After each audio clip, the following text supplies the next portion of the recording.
there is a lot of racism in this country, there's a lot of sexism, a lot of homophobia, etc. But I do not believe, and many of those folks, in fact, ended up supporting Trump.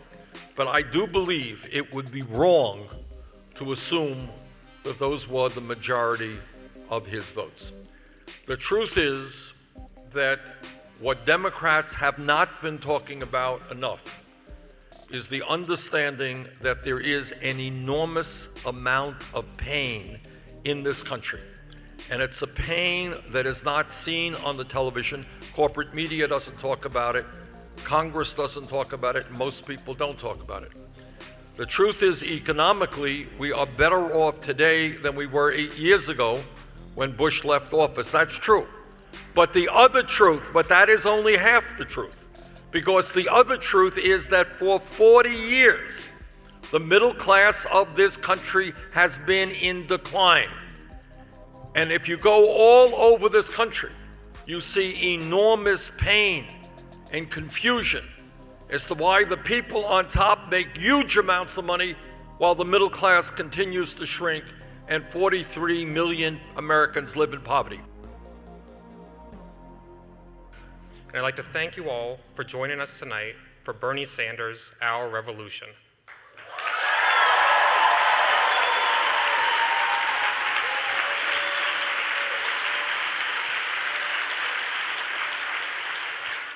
He was the mayor of Burlington, Vermont for 8 years before being elected to the United States House of Representatives in 1990. He was elected to the Senate in 2006 and is now the longest-serving independent in the history of the Congress.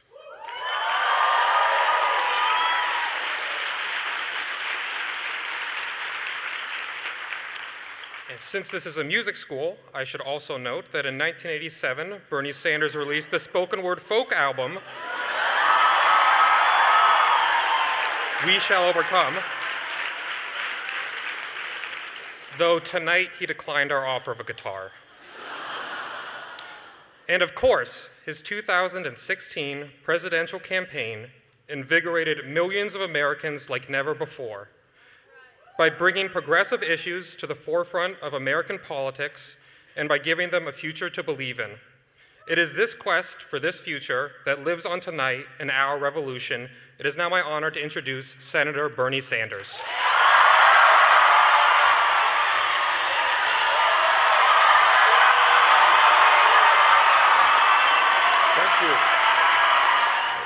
Let me begin by thanking all of you for coming out and thanking Tom for the introduction, and to say right off, if you buy that tape that I did back in the 80s, it is the worst singing. Nothing more. The book is better than the tape. Right? That I will vouch for. What I want to do this evening is we're going to talk about the book, but I think, and then we'll take some questions. I think Tom has some questions you've already asked.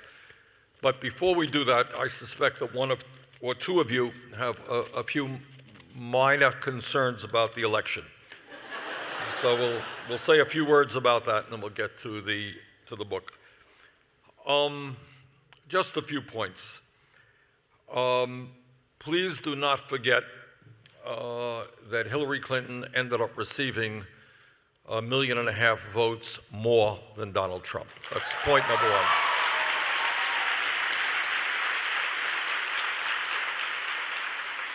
And the significance of that is we will remind Mr. Trump that he does not have a mandate to push through his reactionary agenda.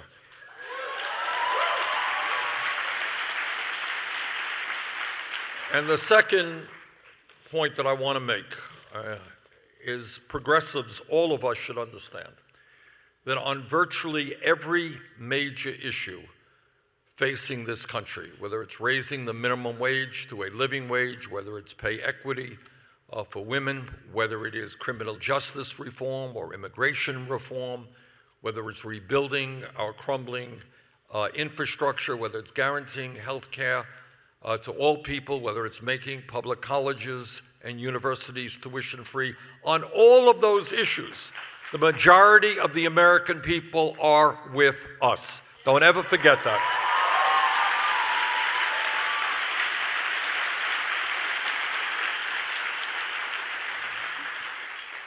Nonetheless, despite Hillary Clinton having won 1.5 million more votes, Donald Trump is the candidate who will be inaugurated. And I want to say a few words as to why I believe that happened. There are a lot of reasons why.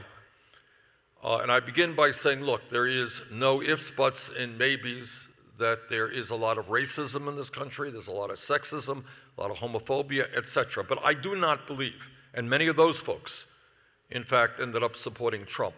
But I do believe it would be wrong to assume that those were the majority of his votes. The truth is that what Democrats have not been talking about enough is the understanding that there is an enormous amount of pain in this country. And it's a pain that is not seen on the television. Corporate media doesn't talk about it. Congress doesn't talk about it. Most people don't talk about it. The truth is, economically, we are better off today than we were 8 years ago when Bush left office. That's true. But the other truth, but that is only half the truth, because the other truth is that for 40 years, the middle class of this country has been in decline. And if you go all over this country, you see enormous pain and confusion as to why the people on top make huge amounts of money while the middle class continues to shrink and 43 million Americans live in poverty. And one of the problems is we live in a siloized community. Many people don't know. I had the privilege of going all over this country, going to the Pine Ridge Native American Reservation, where the life expectancy there is equivalent to Guatemala, where unemployment is rampant, youth suicide incredibly high. I went to McDowell County in West Virginia, southern part of West Virginia. In that part of the country, white working class people are seeing a decline in their life expectancy in an ahistorical way. People today in parts of this country are dying at a younger age than their parents because of drugs and alcohol and suicide. The despair level is extraordinary. I was to Baltimore, Maryland. You got tens and tens of thousands of people hooked on heroin, and there is no treatment available for them. You go, I've been to ghettos, inner city areas, where minority unemployment is 30 or 40%. In other words, when we look around this country, it is important to understand that the status quo is not working, that people from one end of the country to the other have contempt for the economic establishment, the political establishment, the media establishment. And one of the reasons I am now part of Democratic leadership is I intend to do everything I can with your help to transform the Democratic Party to a party that stands with working people, low-income people, and a party that is prepared to take on the big money interests who dominate this country.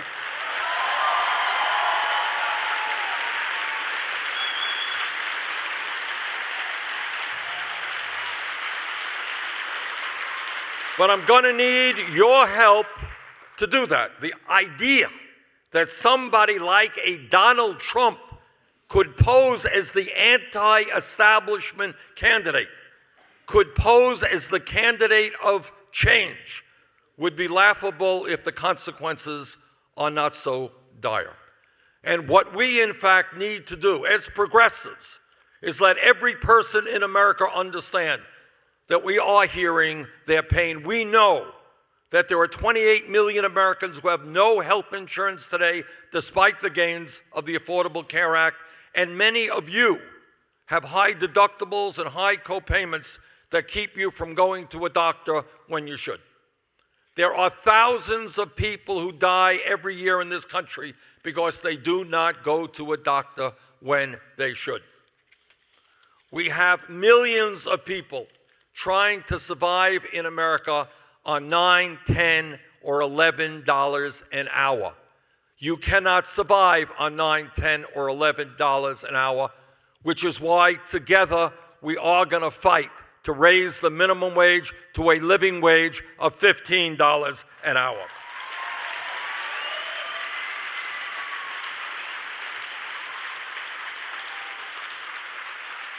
But we have got to embrace and understand the struggles of people who are living on low wages. We have got to understand that 1 out of 5 Americans today who goes to a doctor and gets a prescription is unable to fill that prescription because they don't have the money to pay for the outrageous prices the pharmaceutical industry is charging us. 1 out of 5 people cannot afford to fill the prescription their doctors prescribe at a time when last year the 5 major drug companies made $50 billion in profit. There are elderly people here in Massachusetts and in Vermont who cut their prescription drug pills in half because they cannot afford the cost of prescription drugs.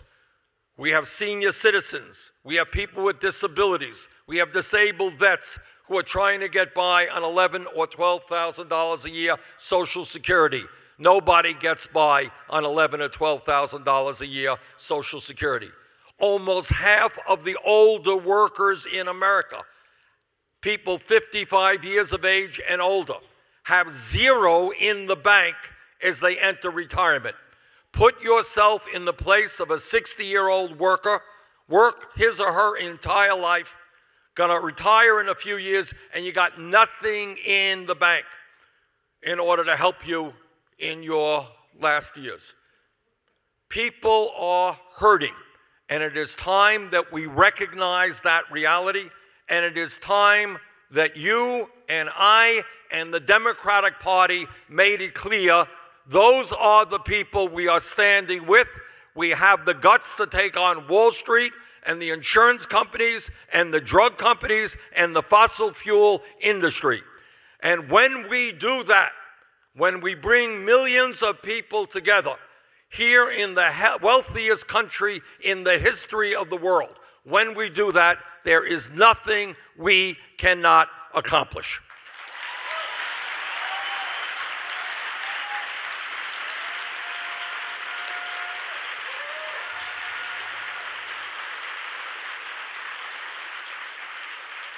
Now, all of you know that this country, from before we were a country, when the first settlers came here, this country has been struggling with all forms of discrimination. We all know the terrible things that the settlers and those who came later did to the Native American people, how they were lied to, how they were cheated, how their treaties were abrogated. Everybody here knows, and I'm in the center of what was the abolitionist movement way back when, knows what slavery and racism has done to this country. You all know that 100 years ago today, women were not running for president of the United States. Women did not have the right to vote, could not get the jobs that they wanted or the education that they wanted. Every person in this room knows that 50 years ago, 40 years ago, gay people did not have the capability of being who they were because of the intimidating fears surrounding them. In other words, we have struggled as a nation for hundreds of years to overcome all forms of discrimination: racism, sexism, homophobia, xenophobia, the prejudices against the Irish, the Italians, the Jews, everybody else. Those are the struggles that we waged for hundreds of years. And in many respects, we have come a long way. If we were here 30 years ago, And somebody was up here telling you that we would have elected the first African-American president and re-elected him. People would not have believed that. We have come a long way, and our task today and in the coming months is to tell Donald Trump we are not going back to a bigoted society.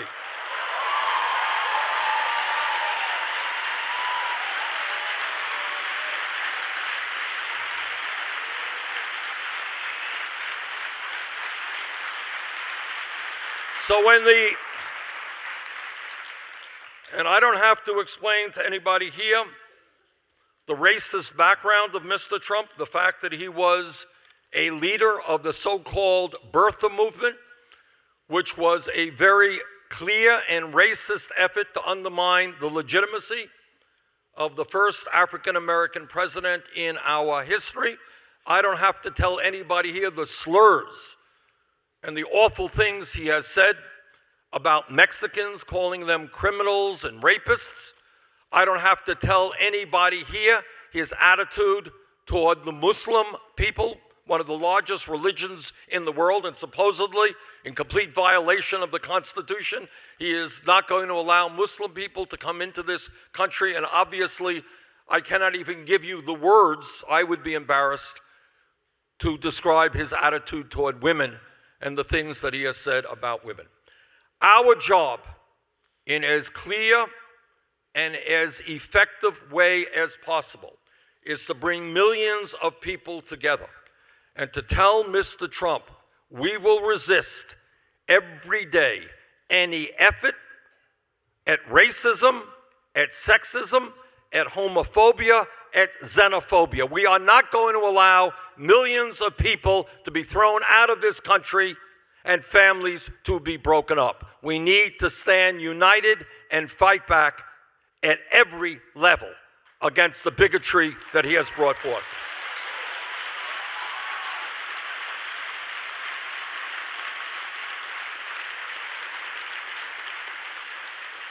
And there's another area where there is no compromise, in my view.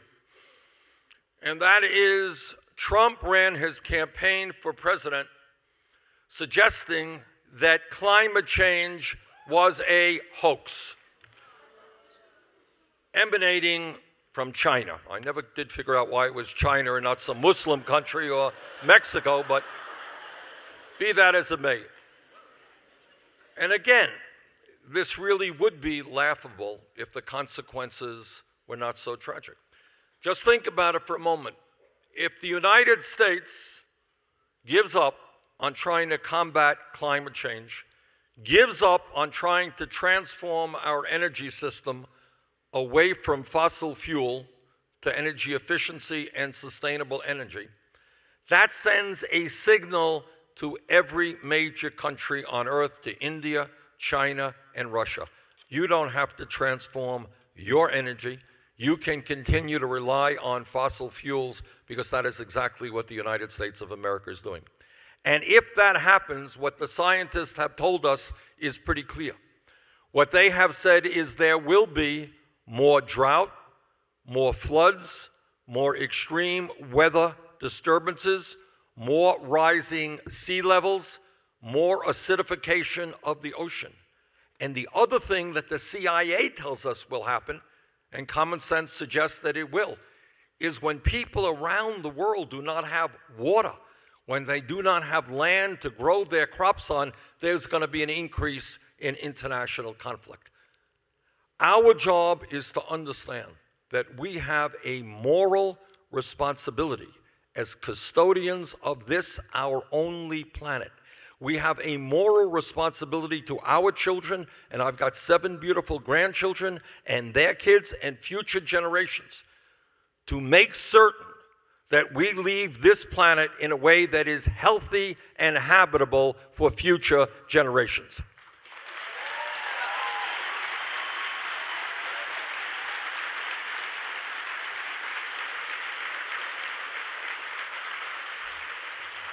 Mr. Trump is going to have to start listening to the scientific community, not the fossil fuel industry. Now, wherever I go, and I just came back from Miami, and before that I was in Chicago, the question always arises, and I know it's on many of your minds: what do we do?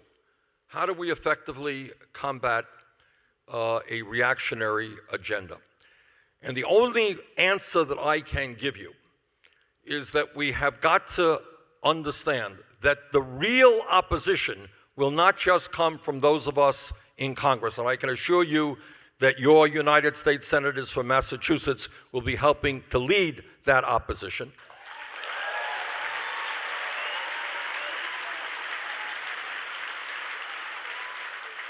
But more importantly, the opposition is going to have to come from grassroots America, from millions of people in all kinds of ways.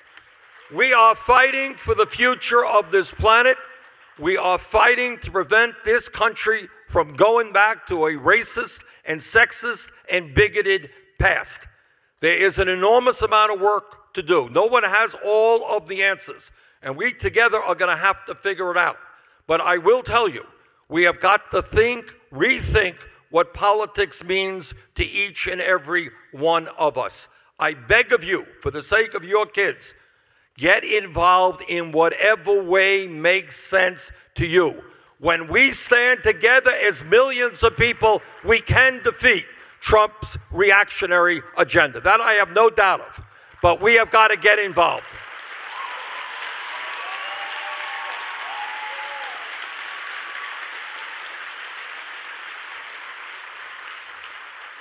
So what I am trying to do right now, last week, I was appointed, for better or worse, to be a member of the leadership of the Democratic Party.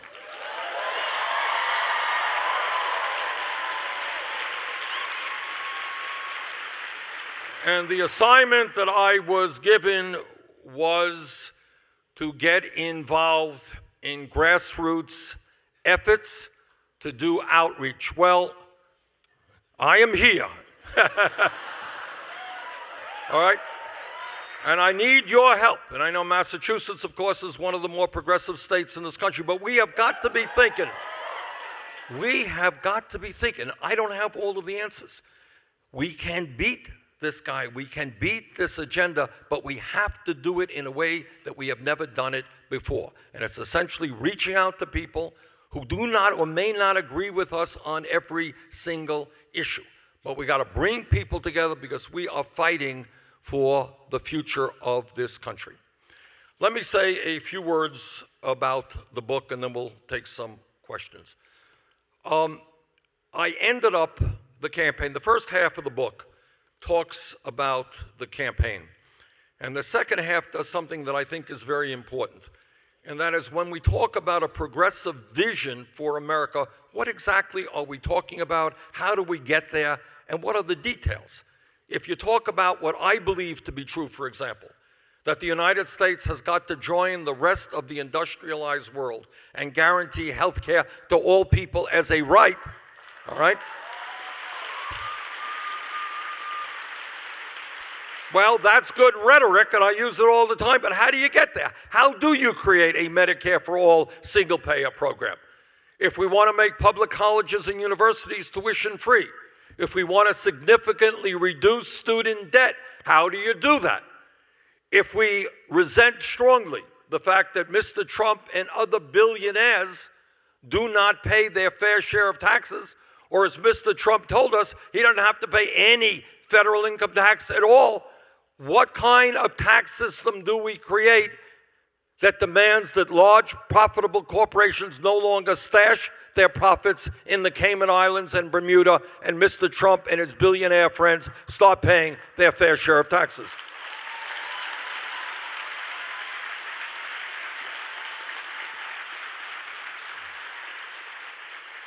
So the second part of the book deals with what I believe to be some of the major issues facing this country. And in fact, what I believe from the bottom of my heart is that what democracy is about is not complicated. It is taking the major issues that we face, throwing them on the table, and then figuring out how we go forward. Not more complicated than that. At the end of the book, there is an entire chapter on corporate media. And the chapter is called Corporate Media, a Threat to Democracy. What do I mean by that? What do I mean by that? What I mean by that, and one of the reasons that people like Trump win elections, is that millions of people in this country are hurting.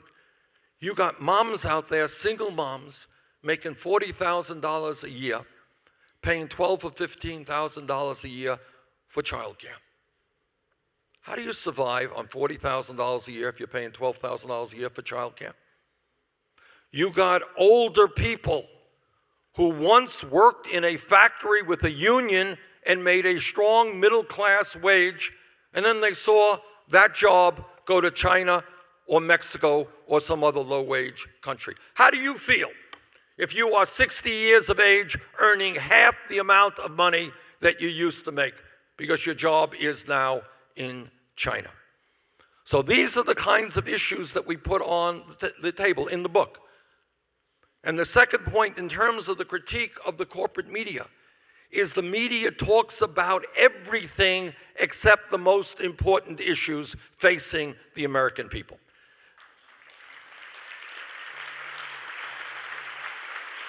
If you analyze, and there are studies that have been done, just taking a look at the last campaign, and what they find is over 90% of the coverage deals with political gossip, deals with descriptions of polling, with fundraising, with personal attacks against the candidates, and not the issues impacting the American people. Now, we can talk about how you address it or whether the corporate media can change, because its bottom line is not to educate the American people. Its bottom line is their bottom line, to make as much money as they can. And in fact, out of this campaign, my guess is that CNN, CBS did very, very well. Trump was a real gift to them, because his type of campaign of making vicious personal attacks against somebody, that is good TV. What I was trying to do is talk about why the middle class is collapsing, what we have to do about climate change, how we do go forward with criminal justice reform. For the media, that's pretty boring stuff. But how do we deal with that? How do we create a media in which we are talking about and debating the most important issues facing the American people? Have you ever seen on television a program that simply asked, why is it that over the last 40 years there has been a massive transfer of wealth from the middle class to the top 1/10%? Have you seen one program? Have you seen one program which talks about the impact of the top 1/10% now owning as much wealth as the bottom 90%? What does that mean to the fabric of America? What about campaign finance? In a democracy, or a supposed democracy, is it appropriate that billionaires can buy elections? I don't think so. I don't think so. And let me be very clear about this one. What the Republicans believe is that Citizens United, that disastrous Supreme Court decision that allows the Koch brothers and other billionaires to spend unlimited sums of money, that decision, according to the leadership of the Republican Party, did not go far enough. What they want, what the Koch brothers have wanted for decades, is to eliminate all campaign finance regulations. Right now, what the Koch brothers can do is spend unlimited sums on independent expenditures. What they want to do is to be able to give unlimited amounts of money directly to the candidate. If we do not stop it, we will soon be approaching the day when billionaires can call somebody in and say, you know what, you want to run for governor of Massachusetts? Here is your check for $50 million. There's your campaign manager. There is your speechwriter. You are now on my payroll. You work directly for me. You report to me. That is the direction that we are moving. We have got to fight back on that as hard as we can, because If we do not, every other issue that we are concerned with will be subsumed by the fact that the billionaire class will own the Senate, own the House, and own the White House. And in my view, not only do we have to overturn Citizens United, in my view, we need to move toward public funding of elections.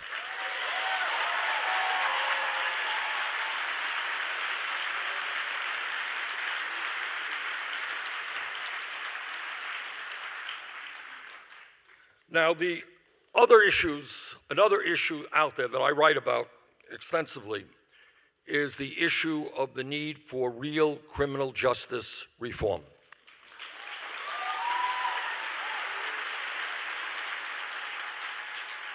What does that mean? What it means is that today, if you can believe it, in the United States of America, we have more people in jail than any other country on earth. China, 4 times our size, communist, authoritarian country, doesn't tolerate dissent particularly well. We've got more people in jail than China, 2.2 million people. We are spending $80 billion a year to lock up fellow Americans. $80 billion a year. And the people in jail, as you know, are disproportionately African American, Latino, and Native Americans. All right, what we need to be doing is figuring out how we significantly lower our jail population, and what this book talks about, how in every way, from a human point of view and a fiscal point of view, it makes a hell of a lot more sense for us to be investing for our young people in jobs and education rather than jails and incarceration.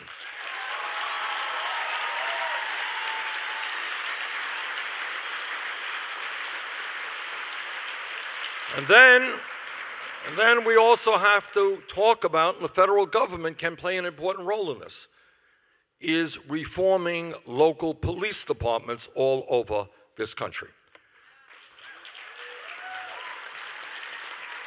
Now, I am a former mayor, Burlington, and I work with my local police department. And the vast majority of police officers work hard, they're honest, and they have a very, very difficult job. But what we have got to do is to train departments all over this country to understand that lethal force is the last response, not the first response.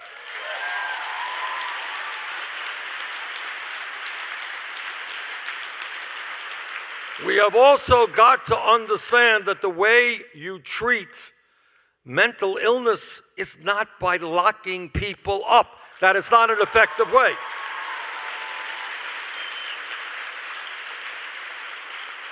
And then we have the absurdity of having an extremely high rate of recidivism. People who leave jail and a few years later are back in jail. Tell you briefly a story. We were in Iowa and we were doing a town meeting on criminal justice. And there were 2 guys there who had served time. And one guy said, you know, the day before, one day somebody came into my cell and they said, oh, you're getting out of jail tomorrow. Here is a check for $75. Good luck. He returned to jail, not surprisingly.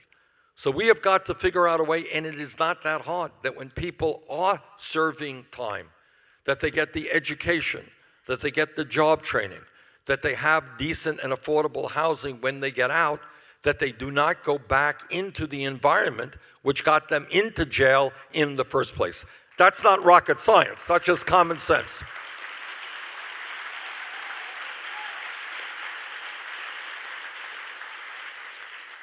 And when we spend $80 billion a year, not only are we going to save a whole lot of lives by sensible criminal justice reform, we're also going to save taxpayers money. Now, the other issue, another issue out there that is going to pop up very, very shortly is the issue of immigration. Right now, we have about 11 million people in this country who are undocumented. And many of those people are living in fear. They're living in the shadows. And I will never forget, as long as I lived, being in Phoenix, Arizona, talking to a group of young Latinos, teenagers and maybe a little bit older than teenagers, and with tears in their eyes. They described to me their fear of coming home from school one day and finding their dad or their mom being deported. Right now, you have many of these workers being exploited because when you have no legal rights, your employer can do whatever he wants to you. So to me and to a majority of the American people, what we have got to move toward is comprehensive immigration reform and a path toward citizenship.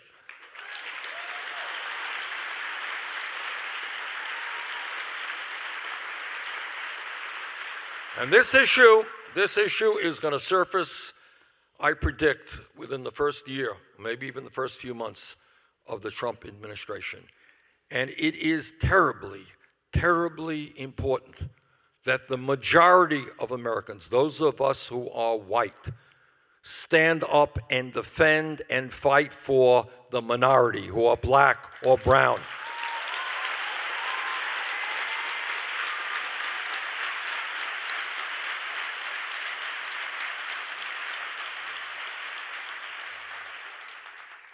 One of the great concerns that I have, and what I try to do in my campaign, is to push out issues that you don't see on TV and you don't read about in the papers. And one of the great concerns that I have is that we are moving toward an oligarchic form of society. Now, it's not talked about. What does that mean? It means that economically, you're seeing fewer and fewer huge, if I may use that word. I always hesitate to use that word, but extremely large institutions that have incredible economic power. Wall Street is probably the clearest example. We have a half a dozen financial institutions that have assets of some $10 trillion, equivalent to 58% of the GDP of the United States of America. But it's not just Wall Street. In terms of media, you have a half a dozen major media conglomerates that provide about 90% of the media, the information that people see, hear, and read throughout this country, a half a dozen major conglomerates. And as a result of Citizens United, you have billionaires now buying elections. You add all of that together, and a situation which is getting worse indicates to me that we are moving toward an oligarchic form of society.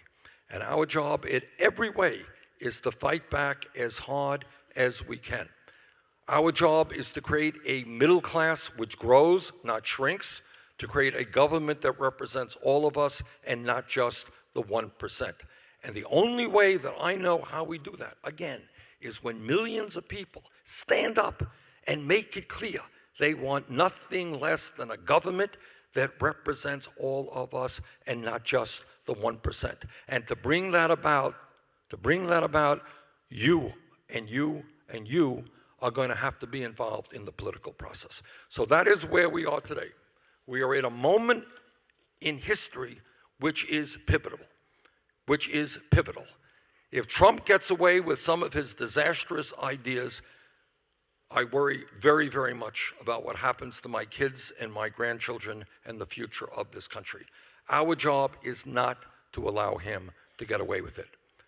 So we got a lot of work in front of us, and I look forward now to taking some of the questions that you have written. Thank you very much.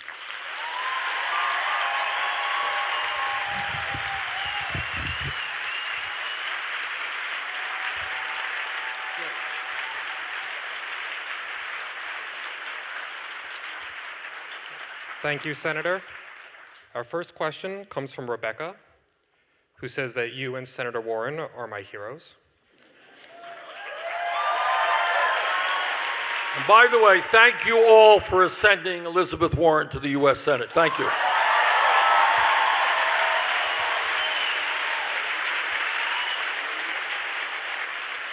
Rebecca says, I want to be the second Latina senator in U.S. history. Any tips?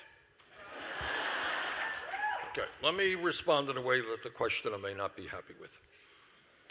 It goes without saying that as we fight to end all forms of discrimination, as we fight to bring more and more women into the political process, Latinos, African Americans, Native Americans, all of that is enormously important, and count me in as somebody who wants to see that happen. But it is not good enough for somebody to say, hey, I'm a Latina, vote for me.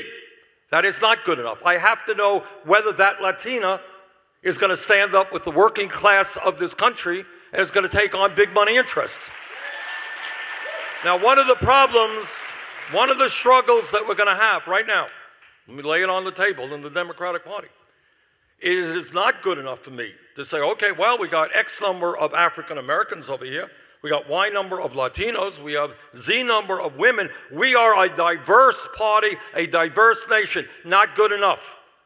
We need that diversity. That goes without saying. That is accepted. Right now, we've made some progress in getting women into politics. I think we got 20 women in the Senate now. We need 50 women in the Senate. We need more African Americans. But here is my point, and this is where there's going to be a division within the Democratic Party. It is not good enough for somebody to say, I'm a woman, vote for me. No, that's not good enough. What we need is a woman who has the guts to stand up to Wall Street, to the insurance companies, to the drug companies, to the fossil fuel industry.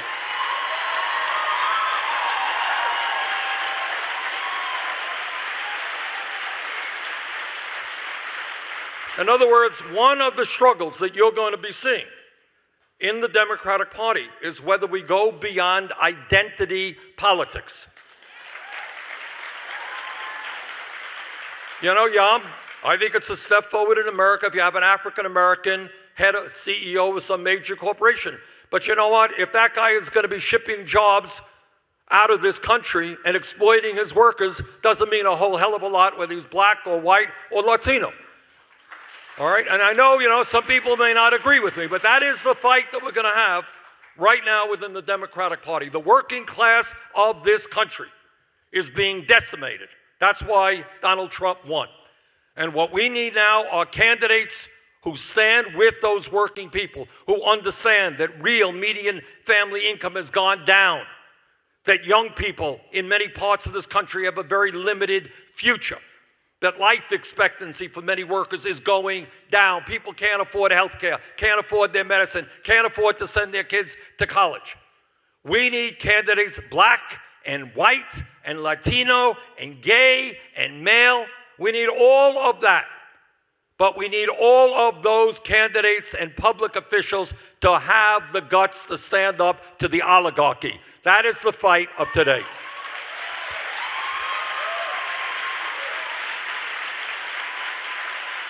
So I say to that, what's her name, Deborah?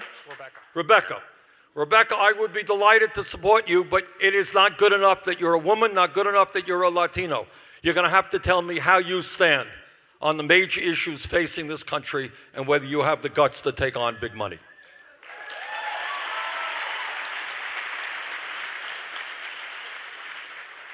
So Lee Earl asks, following the election, you said that you were humiliated by the Democrats' failure to connect to the white working class. Right. What can be done to repair this gap and ensure that the Democratic Party isn't viewed as the party of the elite? Excellent question. Donald Trump won the white working class overwhelmingly. He won, I think he got 72% of white male workers who did not go to college. I think he won women who did not go to college by 20 points. All right? And what we have got to do is to create a party which absolutely, and I hope I have made the point as strongly as I can, we will not tolerate one iota of racism, sexism, xenophobia, homophobia. Not one iota. But what we have got to do is be a party of white workers, black workers, Latino workers, women workers. That has got to be the cutting edge and not a party dominated, and I know these are good-meaning people, and I'm not here to attack them, who go to fundraisers and they contribute $10,000 at a fundraiser. All right, that's great, and that money is well needed, and we thank them for their contributions. But at the end of the day, the party is going to have to be led by working class people who are standing up and fighting for their futures. That's the future as I see it. Now, I'll give you an example of what I mean. Let's give you an example. In Indiana, where I actually won the Democratic primary there and had the opportunity to meet with a lot of workers there, there are two plants owned by United Technologies. And United Technologies made a decision last year that they were going to shut down these two plants in Indiana, throw 2,100 workers out on the street. Many of them had worked there for a very long time, and move to Monterrey, Mexico, where they'd be paying workers there $3 an hour. United Technologies is a corporation that made $7 billion last year in profit. It is a corporation that gets about $5 billion in contracts, mostly in the defense industry, and they got all kinds of breaks from the United States government. And what I intend to do, I intend to be going back to Indiana in the not too distant future, talking to the workers there. And what we are going to tell United Technologies is that when 3 years ago they had enough money to provide a $171 million severance package, golden parachute, to their former CEO. $171 million, and now they're shutting down two profitable plants in Indiana because they can make more profit going to Mexico. Our job is to stand with those workers and tell United Technologies that if they want another federal contract, they better change their mind about throwing those workers out on the street.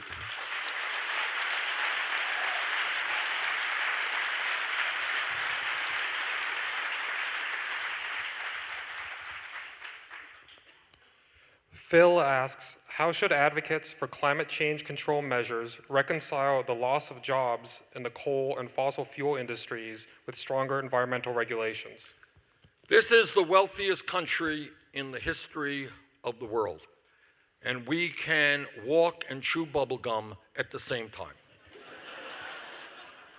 I was out in Kentucky, and I was out in West Virginia, and I met with coal miners. And these are people, my God, what a difficult job that is.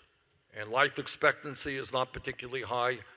Certainly in the past, they absorbed an enormous amount of coal dust, and their job is a terrible and difficult job. And they are the people who electrified America, kept the electricity going. They are not our enemies. And as we transform our energy system away from fossil fuel, our job is not to discard them, not to throw them out on the street. Our job is to stand with them to make sure that they get the education, the job training, and the other supports they need to get their feet back on the ground. But on the other hand, what we also understand is that while there will be some job loss in the fossil fuel industry, you know what? There's going to be a lot of job gain as we weatherize our homes, as we move to an electrified transportation system, as we move to sustainable energies like wind, solar, and geothermal. So we are going to be creating millions of jobs, and our responsibility is to defend and protect those workers who have lost their jobs. In fact, in legislation that I authored, along with Senator Boxer of California, which is the most far-reaching climate change legislation ever authored, we put some $41 billion into making sure that those workers who might lose their job are protected. And I think that is the direction that we've got to go.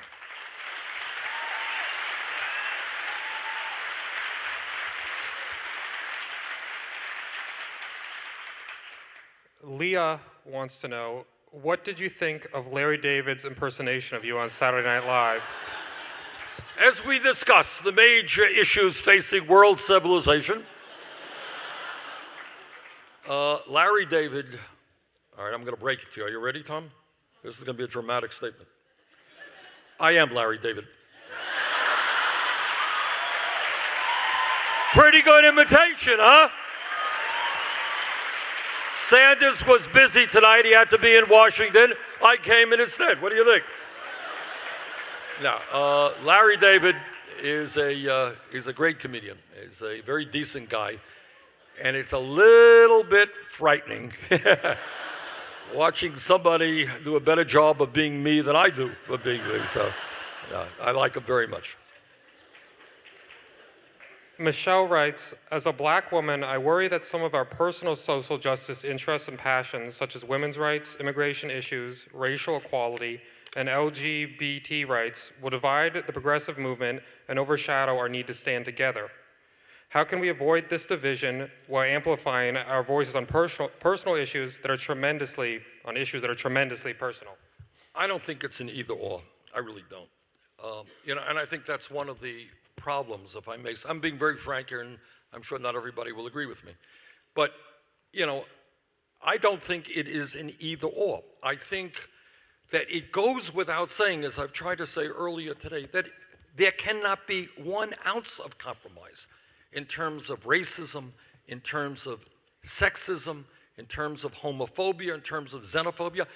You think back on history, and you think about all the crazy wars that were fought because people were of different religions, or people hated each other because they were of different color, or they spoke a different language. One might have hoped that by the year 2016, we have gotten behind that. One might have hoped that that was behind us. But right now, we have got to stand united, and what the word has got to go out to people who hold different views than we do, that their enemy is not some man or woman picking tomatoes in Florida for $8 an hour. It's not some little girl who's wearing a headscarf in a school who's Muslim. They are not our enemies. One of the things that goes on, as I think many of you know, what demagogues do is they pick up on the anger, sometimes legitimate anger, and frustration that people are feeling, and they direct that anger to minorities, to people who have no power. Our job is to understand that people are justifiably angry. People work longer hours for low wages. Male workers are earning in real dollars less today, $1,000 less than they made 43 years ago. People are worried about their kids. People are angry. Our job is to focus that anger on the people who caused the problem, not on minorities who are suffering already.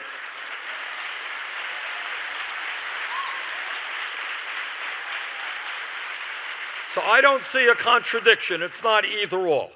I think we bring people together for the economic struggle, and we talk about the fact that on Wall Street, for example, you have major financial institutions who have paid billions of dollars in fines to the federal government for illegal activities.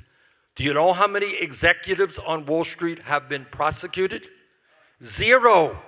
So you got kids smoking marijuana who get a criminal record, but if you're an executive on Wall Street whose company paid billions of dollars in fines for illegal activity, you don't have a criminal record. Every major drug company has been fined very large sums of money for criminal activity, for price fixing or collusion of one kind or another, ripping off the American people. Insurance companies make billions while people can't afford health care. Fossil fuel industry destroying the planet. Those are the people we have got to take on, not the children of a different color, not people with a different accent that we may have. And that's what our job is.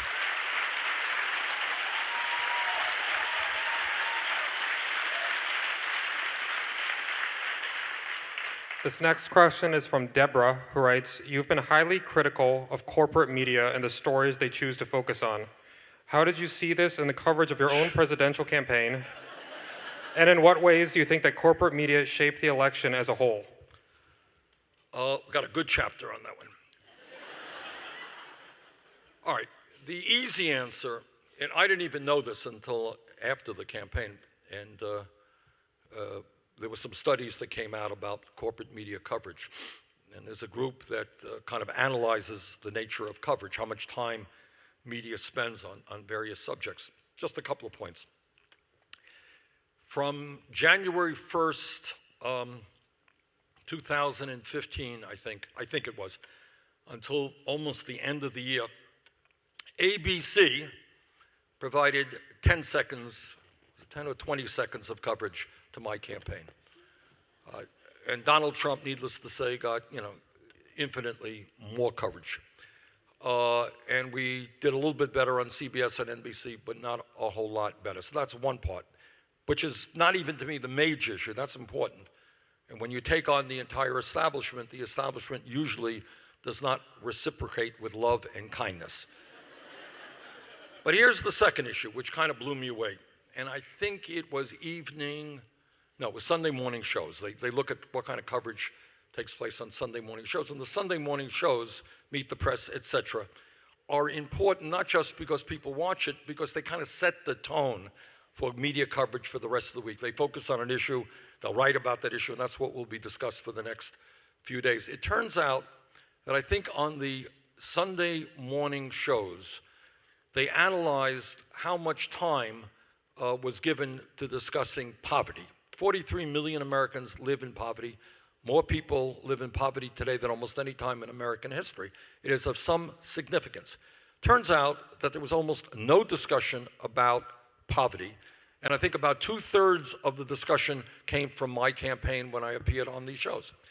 So it is not flattering. I'm not trying to praise myself here, but it is a little bit absurd that a major national crisis like poverty, that one candidate provides 2/3 of the coverage for that issue. Where were the other people? Where were the media? Another example, climate change.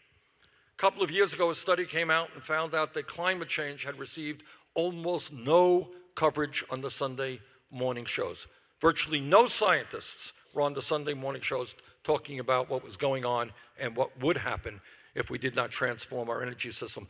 A few senators and I brought in some of the media people, the corporate media people, and it turned out that the next week or two later, all of the shows had some discussion of climate change. But not enough.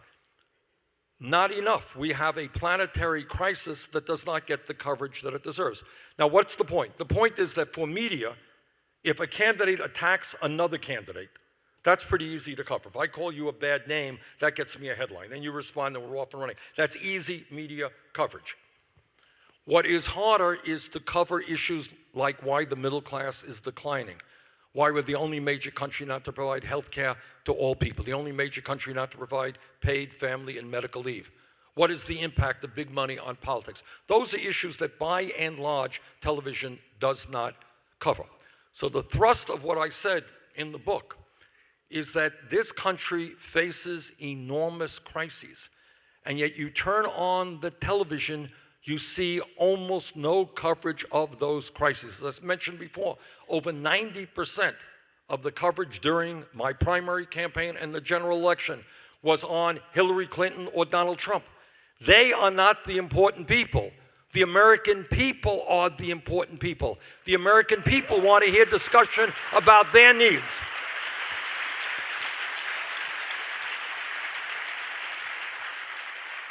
So we got a lot of work, and frankly, at the end of the day, I don't think the corporate media is going to do it. Their function is to make money, not to provide information for a democracy to absorb.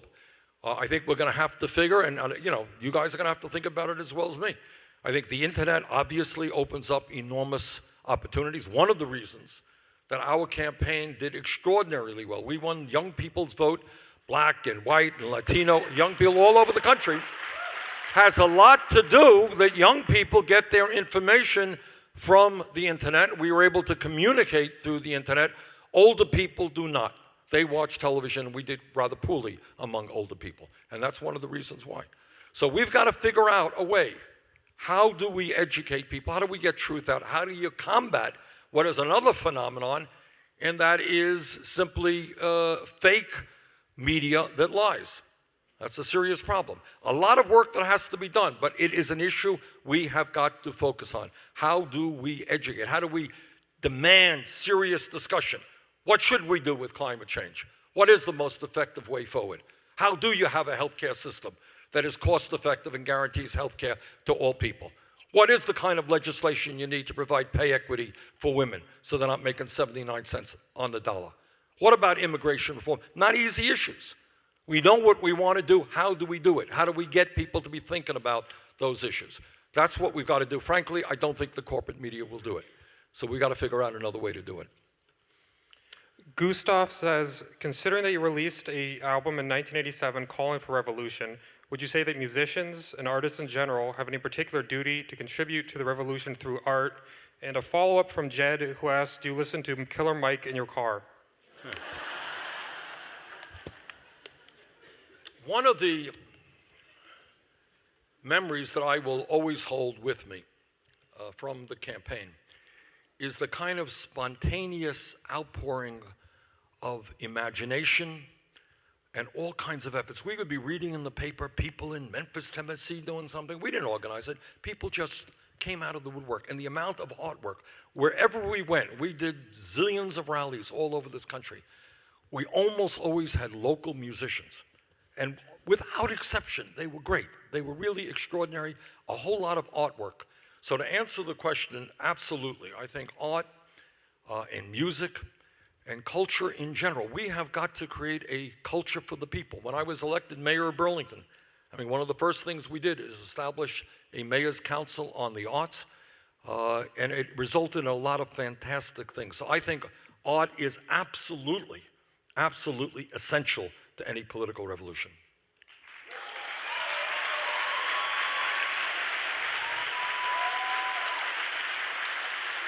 And I say that not just because we're in the Berklee School of Music, sorry. And Andrew wants to know, what was the favorite part of your campaign? Well, a campaign, you know, I never in a million years could have even dreamed of what we did and the privilege of going around the country and meeting. I mean, we did a great event. I don't know how many of you were there. Right here in Boston, we had a zillion people out. It was and we went to other parts of Massachusetts. I will tell you, there were two parts. That the bird, that was something, yes. That was weird, yes it was. There's a little sparrow sitting up on the podium, staring at me, telling me something profound that I couldn't quite contemplate. But the two parts of the campaign, I think. Number one is we went to places that other candidates did not go. And one of the things that I talk about in the media, we went to San Juan, Puerto Rico, which has been, and nobody knows what goes on in Puerto Rico. That's literally not written about in the media at all. But Puerto Rico has been in a severe recession for a very long time. In fact, just a few months ago, the United States Congress, with very little media attention, basically took away their political power as a independent entity. But what was really interesting was to go to places like Pine Ridge, Native American reservation, and talk to the kids there and get a sense of what was going on. Walking the streets, there's a picture in the book of going into a section of Baltimore, and I noticed that when I was in the section, the Secret Service guys took out something I hadn't seen before. They were carrying these kind of suitcases, which of course had AK-47s in them. There was a part of the city that politicians did not usually go to, which in night became a bazaar for drug dealers is what it became. It was a helicopter flying above it. And then you learn in Baltimore that there are tens of thousands of heroin addicts, tens of thousands of people, heroin addicts, not getting the treatment that they need. You go to New Hampshire and you talk to people in all of our states, Vermont, New Hampshire, Massachusetts, suffering from opiate addiction, suffering from heroin addiction. You go into a clinic where people are trying to figure out themselves about how they can overcome their addiction. You go to McDowell County, and as I mentioned earlier, in West Virginia. It's an extraordinary. This used to be coal mining country, and the mines are gone. Economy is terrible, and people are turning to opiates, they're turning to heroin, they're turning to alcohol, they're turning to suicide. You see that, right? And then we had a meeting with hundreds of people, with this place in the middle of nowhere. Hundreds of people came out, and your heart, it's extraordinary, the courage of these people, the decency, and their willingness to try to create a community. You hear teachers getting up there talking about their kids doing unbelievable things. So one of the parts of the campaign that to me, I was out in California. You're talking about the health impact of fracking. And we go into the communities where fracking has impact. Talk to little girls who have suffered health injuries from fracking in her community. What we tried to do by going to those communities is to show solidarity with the people there, but also to try to get some media coverage. And you know what? It was very, very hard. I had following me what we call, embedded media. That means people who follow you around, they get on your plane and they follow you around all the time. They weren't writing these stories. We were in California. We did a press conference with doctors and nurses talking about the need for a Medicare for all single-payer system. Virtually no coverage on fracking. Did a press conference with Bob Reich. You all know Bob Reich, of course, here, from Massachusetts. And Bob was very helpful in the campaign, talking about income and wealth inequality. Almost no coverage. But so talking about issues and going to places where media often doesn't go, that was one part of the campaign that was very exciting. But I'll tell you something else on a more positive note, is we ended up holding rallies all across this country, including many here in Massachusetts, which brought out about 1.4 million people. And I remember vividly being in California toward the end of the campaign, holding rallies in the farm areas of California and seeing thousands and thousands of people, often a lot of young people, Latino kids and black kids and white kids, Native American kids, with incredible hope and love in their hearts. It was really a moving and inspiring experience. And just going to those events and seeing so many fantastic people, being so proud of this young generation, which has so much energy and intelligence and is the least discriminatory generation in the history of this country.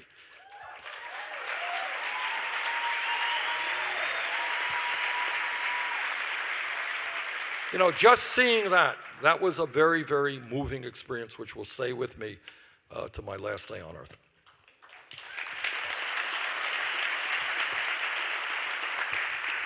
So our final question of the night comes from Ed, who writes, "Many of us are quite angry and upset with the election of President-elect Trump. What concrete and beneficial actions can we do as citizens to mitigate the potential passage of radical policies and laws that may likely be voted upon by the Senate or the whole of Congress?"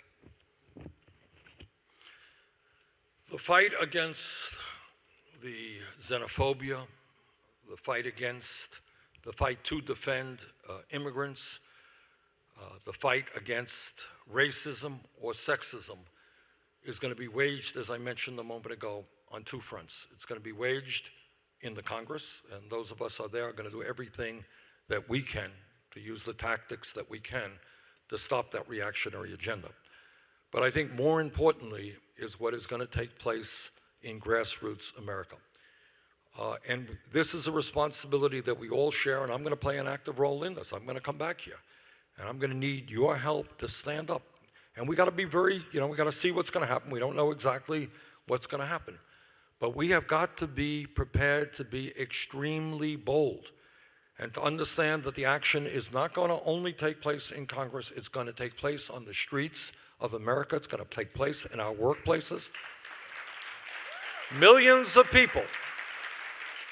And I see this fight in two ways, in terms of, the attacks on immigrants or racism or sexism. We need as a nation just millions of people to make it clear, to put our bodies on the line, to make it clear we're not going backwards. This is a very fundamental issue. We have gone too far in this country, too far in this world to go back to religious hatred. My God, it's the year 2016. I think all of us remember what Dr. Martin Luther King Jr. said, that our job is to judge people not by the color of their skin or the country they came from or what they wear on their hair. Our job is to judge people by their character as human beings. And we have come too far to go backwards to that type of hatred. So this is an issue of no compromise. We're going to have to stand together and fight against that type of bigotry and that type of discrimination. And on the other hand, at the same time, we're going to have to develop economic policies Mr. Trump said that he wants to rebuild the infrastructure. Well, I've been talking about that for years, all right? And if he's willing to work with us, let's put people to work rebuilding the infrastructure. Mr. Trump said that he is not going to cut Social Security, Medicare, and Medicaid. Well, we'll see, because his Republican friends want to do just that. Will he have the guts to keep his word? We'll see. But we have, and we're researching this right now, every campaign promise he made. How he's going to reestablish Glass-Steagall. He's going to raise the minimum wage. Well, Mr. Trump, we got it down on print. We are going to hold you accountable, and every American is going to know every lie that you told.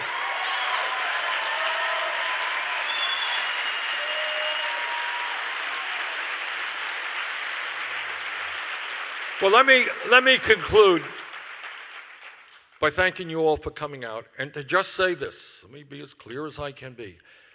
Do not accept anybody telling you that they are, quote unquote, given up or they're tired and throwing up their hands and, say, I'm disgusted.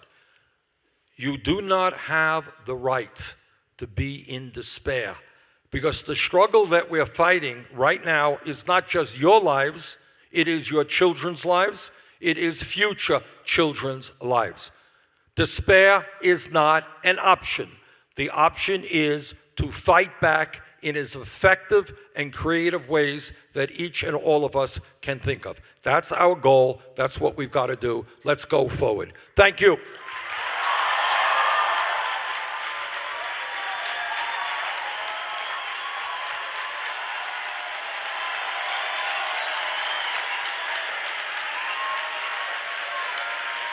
Thank you.